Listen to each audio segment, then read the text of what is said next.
Hello and welcome to this edition of FYI Weekly, your official source for City of Greensboro news and information. The Greensboro City Council updated the original ordinance that created the Greensboro Criminal Justice Advisory Commission, or GCJAC, to allow all members of its subcommittee, Police Community Review Board, or PCRB, to also serve as full members of GCJAC. This allows members reviewing public appeals via the PCRB process to join GCJAC members in also reviewing police policies and identifying patterns and systemic issues that could be the underlying complaint in an appeal process. Another item addressed by City Council was a resolution amending the Greensboro Police Department's consent to search procedures. Council recommended during the consensual search of a person, a vehicle, a house, or building, officers will inform the person the search is voluntary. Furthermore, they have the right to refuse and withdraw their consent at any time during a consent search. The Greensboro History Museum has unveiled its latest exhibit, Pieces of Now, murals, masks, community stories, and conversations. The exhibition places a focus on the life-changing upheavals that have occurred in 2020. Highlights include murals from downtown businesses that appeared in the aftermath of the social justice protests, as well as artifacts, photographs, and video stories from participants. The exhibit sheds light on stories of COVID-19 and its impact on some Greensboro businesses. The museum staff has worked closely with members of the community, particularly artists, in a collaborative effort to collect and document this time for future generations and provide a place for community conversation. Pieces of Now is also a call to action for members of the community to add their voices and fill in the missing pieces of Greensboro's story of the history that is happening now. The exhibition is part of a larger initiative that began in March titled History Happening Now, documenting Greensboro during pandemic, protests, and more. Greensboro History Museum is operating under modified hours, Tuesdays, Wednesdays, Fridays, and Saturdays from 10 a.m. to 5 p.m. and Thursdays from 10 a.m. to 7 p.m. Face masks are required and the number of visitors will be limited. Greensboro Transit Agency has launched a new nonpartisan initiative to support voter awareness and participation in the November 2020 elections. The Move to the Polls campaign is designed to ensure transportation barriers are eliminated for registered and new voters in Greensboro. Similarly to previous years, GTA, HEAT, and SCAT will join peer transit systems around the Triad and across the nation to offer fare-free public transportation on Tuesday, November 3rd. The fares will also be waived during early voting from October 15th to October 31st. The campaign includes a nonpartisan, downloadable voter guide. The document provides key election dates and resources to ensure voters are equipped with factual and timely information obtained from both the Guilford County and North Carolina Board of Elections.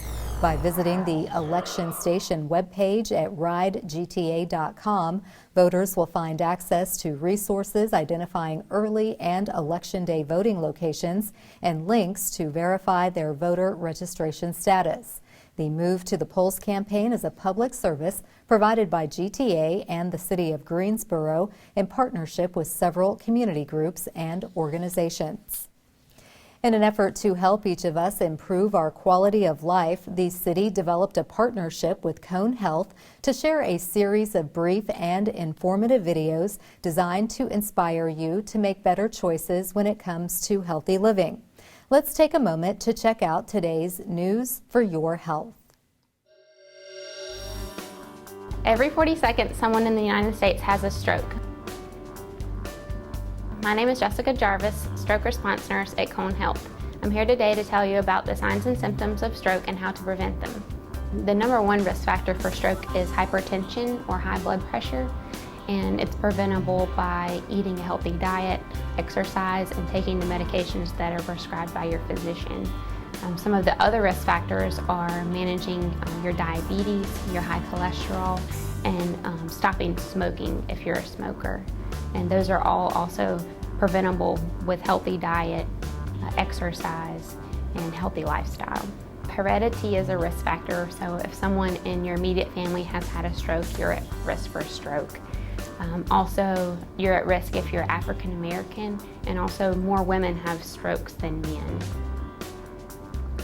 FAST is a good acronym to help you remember the signs and symptoms of stroke. F is for face.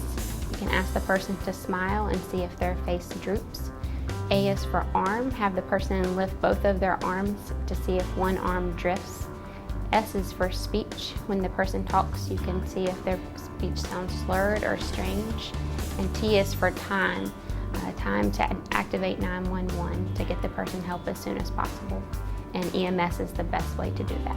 Treatment doesn't normally start with EMS, but they start gathering information that's important for us when they get the patient here to the hospital, as well as they are often able to notify us prior to the patient arriving to the hospital that they think the patient's having a stroke.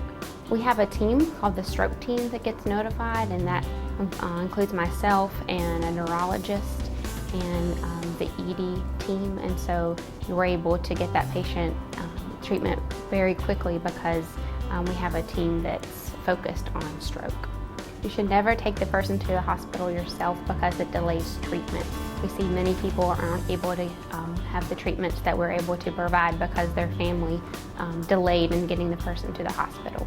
If you're ever concerned that a patient might be having a stroke, it's better to call 911 and get the patient to the hospital than to wait around and see if the symptoms get better, because usually they don't. It's important to act quickly when you think a person is having a stroke because most of our treatments are time sensitive. One medication that we use can only be given within a short amount of time, and many of our other treatments and surgical options are more effective if they're done quicker.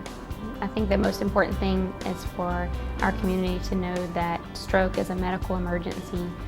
We like to call it a brain attack, so it's important for patients to get care as soon as possible and to call 911 so that they can get treatment as soon as they can. Thank you for joining me today. For more information about stroke prevention and treatment, go to conehealth.com/stroke. And just remember, for any signs and symptoms of stroke, act fast and call 911. Mark your calendars for a town hall meeting and a youth leadership opportunity. We'll have those stories and more news coming up after the break. Stay with us.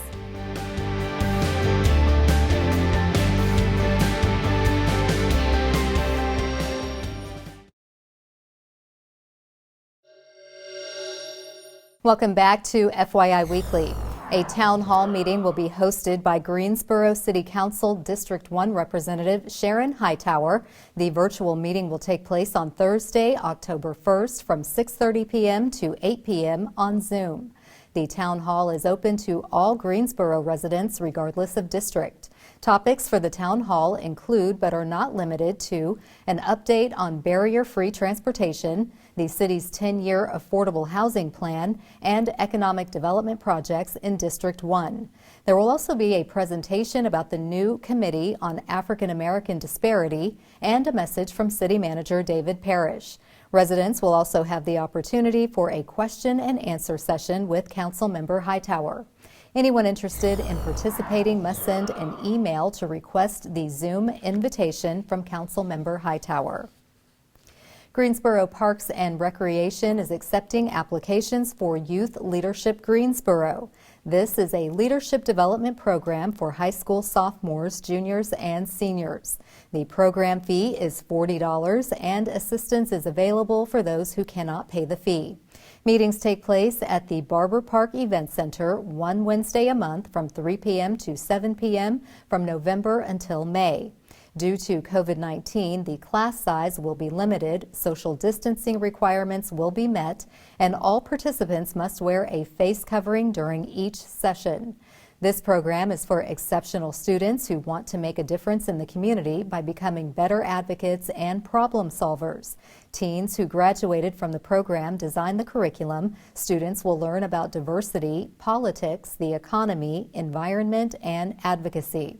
Applications are available on the city's website. The deadline to apply is Friday, October 23rd. For more information, call Britt Huggins, Youth Development Director, at 336-373-7617. Creative Greensboro, the Office of Arts and Culture, will award $60,000 through a new Catalyzing Creativity grant program. Applicants may request up to 50% of project expenses, equivalent to up to $10,000. The funds will provide financial support to nonprofits or individuals to engage historically marginalized communities through creative programs. Founded in 2019, Creative Greensboro provides support for, ensures access to, and drives awareness of Greensboro's creative community. The Catalyzing Creativity grant program aligns with one of the strategies of the city's Master Arts Plan. Applicants must be Guilford County based with a creative program or project that will happen in Greensboro. Program categories include natural sciences, history, architecture, technology, visual arts, performing arts, and literature. Organizations are not eligible to apply if they've been awarded cash or in-kind support in the last 12 months from the City of Greensboro, valued at $5,000 or more. The deadline to apply for a Catalyzing Creativity grant is Friday, October 30th. Applications are available on the Creative Greensboro website. One local conference takes workplace inclusion to a whole new level. Coming up after the break, we'll talk to the mastermind of Bloom Inclusion. Stay with us.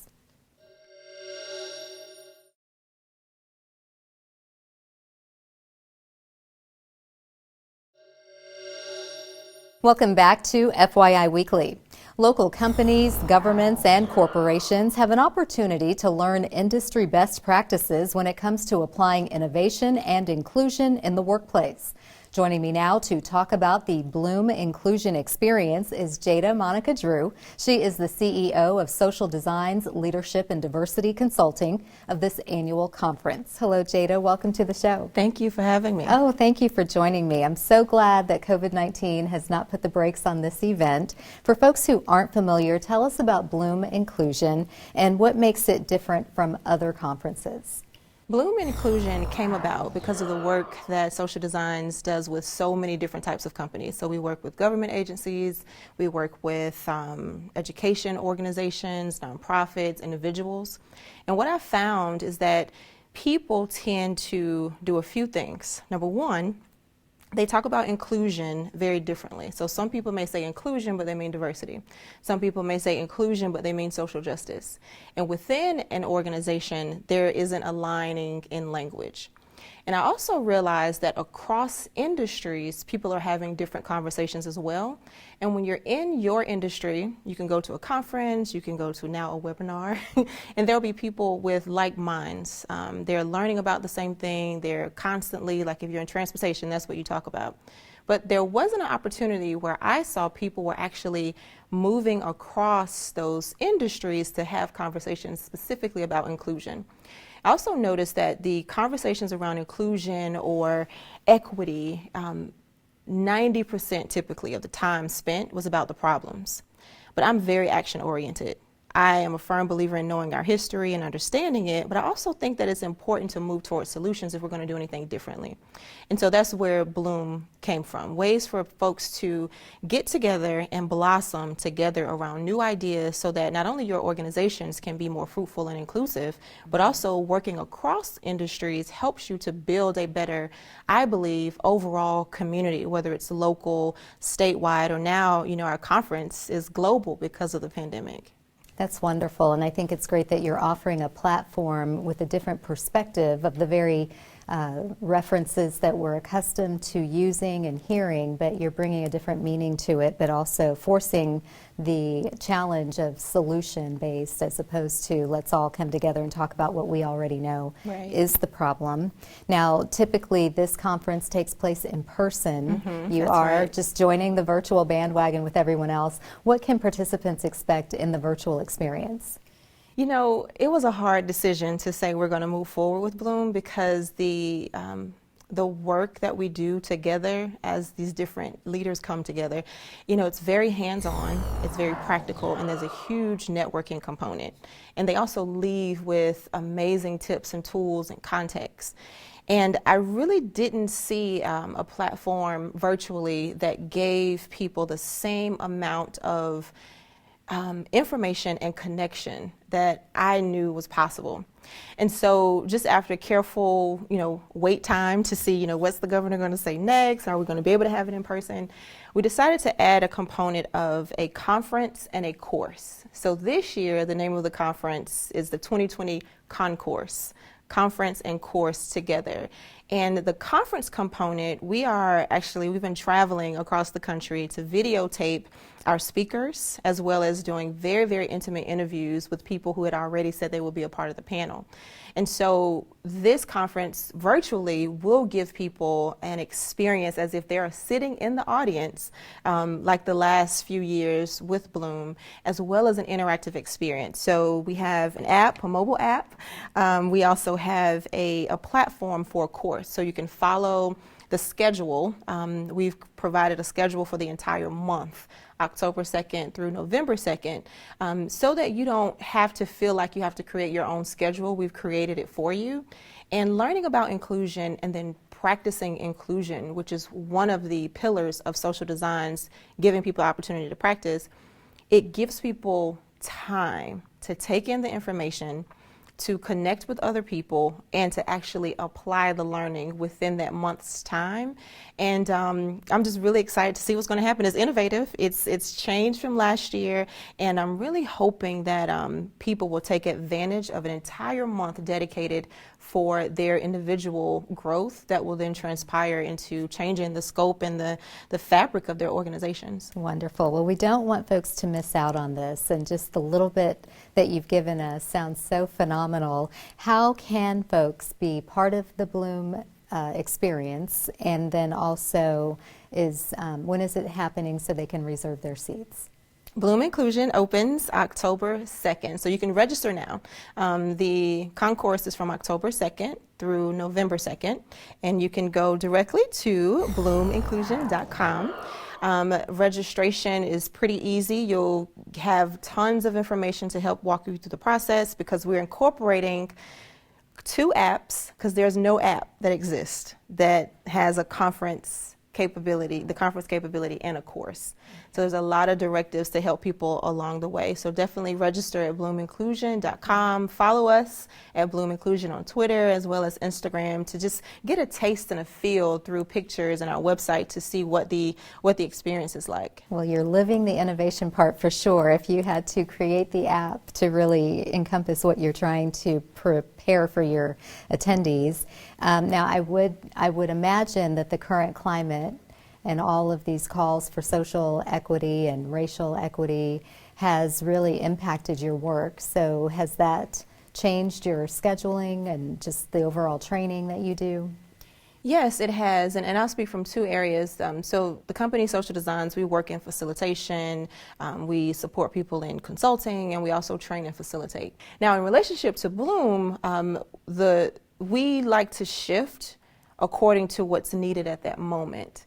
And so this year's focus areas include the pandemic, protests, and corporate response, as well as practical solutions. Okay. So we are excited to hear from all of the speakers, and more so I'm really antsy to hear from the participants. There's so many ways for them to engage. We've even incorporated lunchtime talks where they can connect specifically and intentionally connect with someone outside of their industry on their own.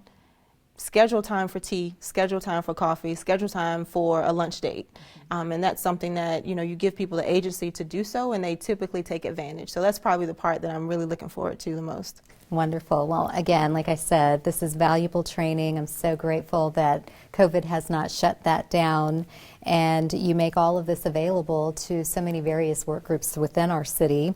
And certainly now more than ever, this awareness is needed. So thank you for always giving us a preview, and I do hope you'll come back and let us know of your other training opportunities. You're welcome, and I will do. Thank you so much.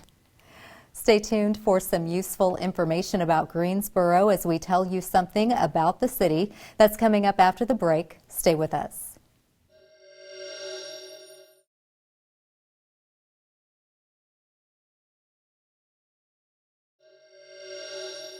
Welcome back to FYI Weekly.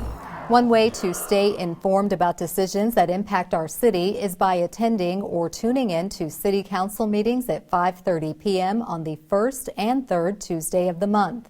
The fourth Tuesday is reserved for a meeting as needed. Due to COVID-19, the City Council is meeting virtually.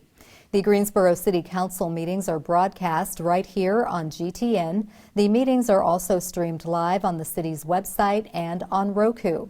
City Council meetings usually take place on Level 2 of the Melvin Municipal Office Building, located at 300 West Washington Street. To review the council meeting schedule and agendas, please visit the city's website.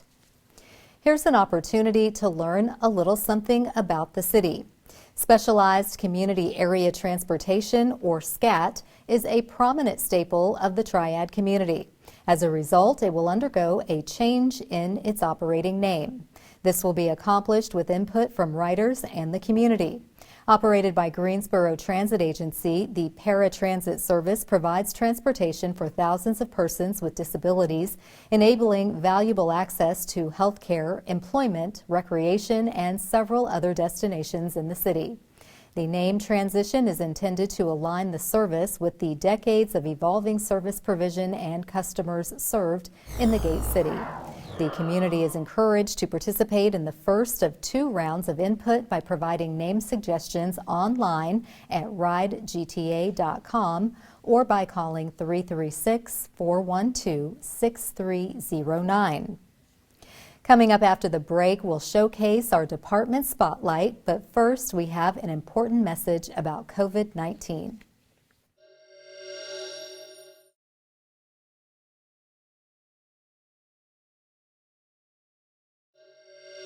Remember the 3 W's. Wear a cloth face mask covering, wait 6 feet from others, and wash your hands often. By working together, we can adjust to this new normal and continue to save lives.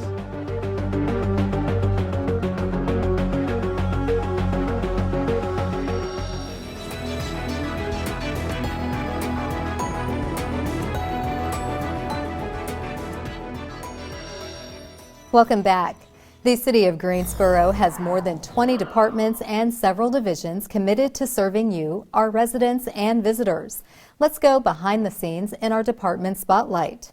The Greensboro Parks and Recreation Department and the Greensboro Elks Lodge are offering free adaptive golf clinics at Gillespie Golf Course. Sessions take place from 9 a.m. to 10:30 a.m. on Saturday, October 17th. The clinic is free, but registration is required and players can register online. The clinics are designed to teach adaptive techniques designed for individuals with physical disabilities. Golf professionals will offer instruction on adaptive techniques to first-time players or those looking to get back into the game. No previous golf experience is needed to participate. Consider this as exercise and a great way to meet new people. Gillespie Golf Course is located at 306 East Florida Street. For more information, call Gillespie Golf Course at 336-373-5852 or the city's Adaptive and Inclusive Recreation Office at 336-373-2626. Straight ahead on the other side of the break is this week's Way to Go GSO shout out. Stay with us.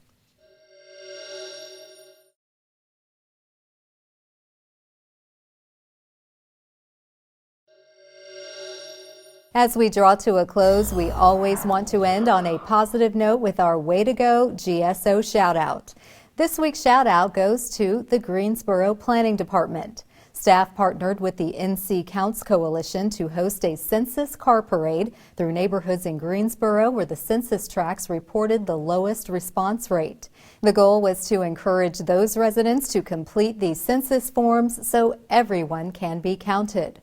Similar to graduation and birthday parades hosted during the quarantine, participants decorated their cars and honked and waved to folks along the route. Thank you to everyone who participated, and way to go to everyone who completed the 2020 census. Please remember, as more places continue to open, wear your face covering, wait 6 feet apart, and wash your hands often. That concludes this edition of FYI Weekly, but you can easily stay connected to the latest city news by linking to us on Facebook, Twitter, YouTube, and Instagram. Alexa users can subscribe to our 5-minute flash briefings, which air on 90.1 FM. Be sure to download our weekly podcast, Talk City Greensboro, and now GTN is streaming on Roku. For all of us here at the City of Greensboro, thanks for watching, and we'll see you next time.